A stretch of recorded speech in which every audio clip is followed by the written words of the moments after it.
Deux maladies pourraient être à l'origine de la légende du loup-garou ou lycanthrope. La première est l'hypertrichose, on l'appelle d'ailleurs aussi syndrome du loup-garou.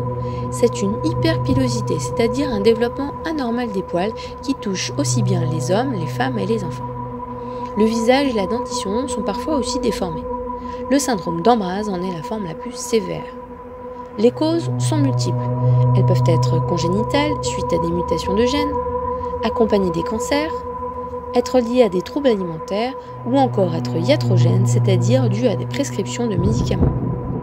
Le cas le plus célèbre serait peut-être celui du noble Petrus Gonsalvus et de sa fille Tonina Gonsalvus.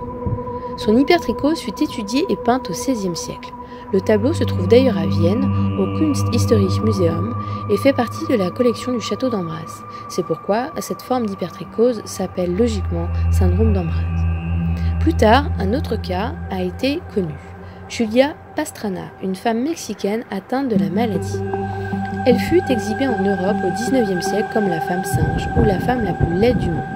Son corps fut embaumé et exposé en Norvège dans la partie exposition des cas étranges. Ce n'est qu'en 2013 que son corps a pu être enterré au Mexique. Ces cas sont évidemment très rares et une centaine de cas seulement ont été décrits. Une maladie psychiatrique pourrait aussi être à l'origine de cette légende. Il s'agit de la lycanthropie clinique. Dans ce cas, le patient se croit transformé en loup ou en tout autre animal. Cette maladie est accentuée par la prise de drogue et d'hallucinogènes.